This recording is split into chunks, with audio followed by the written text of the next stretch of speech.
Era Perang Dunia Pertama, Stubby adalah anjing liar. Ia berlari di jalanan dengan tulang di mulutnya. Tulangnya tersingkir. Dia tidak dapat menemukan tulang. Stubby meneteskan air liurnya di atas makanan di tangan wanita itu. Dia belum makan selama sehari. Seorang rekrutan yang lewat, Roy, melemparkan biskuit kepadanya. Stubby memakannya dengan cepat, tetapi dia masih lapar. Ia mengikuti kelompok itu untuk berdoa agar mendapatkan lebih banyak makanan. Ketika ia mencapai pintu masuk barak, ia dihentikan oleh para penjaga di luar. Stubby mengukir lubang di dinding dan memasuki barak. Aroma makanan menariknya ke dapur, mengiler di atas tulang rusuk, hanya untuk diusir oleh juru masak. Stubby bergegas keluar dari dapur, tetapi ia secara tidak sengaja menabrak Roy yang sedang berlatih. Stubby senang melihat Roy. Roy memberi isyarat agar dia pergi. Ia menggonggong. Gonggongan itu menarik perhatian petugas. Petugas menanyakan anjing siapa ini. Roy takut untuk bersuara. Mata Stubby tertuju pada Roy. Roy benar-benar panik. Ia mengira petugas itu akan memarahinya. Ia tidak menyangka bahwa petugas itu akan menyukai anjing itu sebanyak yang ia lakukan. Ia diizinkan untuk tinggal dan berlatih bersama tim. Stubby memiliki rumah di barak. Ia tidak lagi harus berkeliaran. Ia mengikuti Roy ke ruang makan untuk makan. Dia tidur di barak pada malam hari. Stubby berlatih dengan Roy. Pada awalnya, Stubby tidak bisa mengimbangi kecepatan. Tetapi tidak lama kemudian,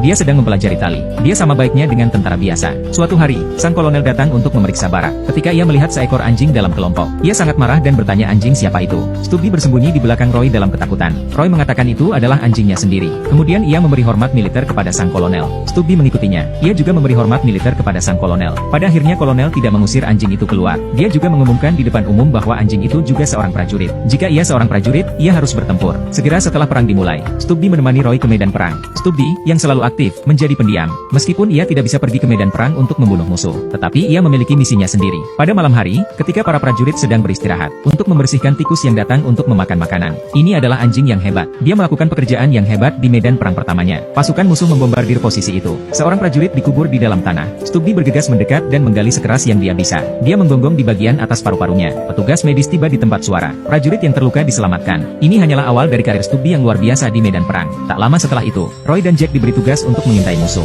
Dalam posisi musuh, mereka melihat banyak bom gas. Situasinya mendesak. Mereka harus kembali ke camp dan melaporkan situasinya. Tetapi sekarang mereka sudah terlihat. Untungnya, Stubby melihatnya tepat waktu dan mendorong Roy langsung ke bawah. Ia mampu menghindari tembakan fatal dari musuh. Tetapi suara tembakan membuat kuda-kuda itu takut. Sekarang hanya Stubby yang berlari secepat mungkin. Jadi Roy mengeluarkan masker gasnya. Dia menyuruh Stubby untuk kembali ke camp dan memberitahu rekan-rekannya. Stubby berlari menuju perkemahan. Saat itulah musuh mulai menembakkan peluru gas. Peluru-peluru itu meledak di udara. Gas dengan cepat mulai menyebar. Pada saat krisis ini, Stubby berhasil kembali ke camp. Ia berlari ke arah petugas, menggigit masker gas di pinggangnya, dan terus berteriak. Petugas memahami apa yang dikatakannya. Setelah mengenakan masker gas, petugas bergegas membunyikan alarm untuk menginformasikan kepada para prajurit.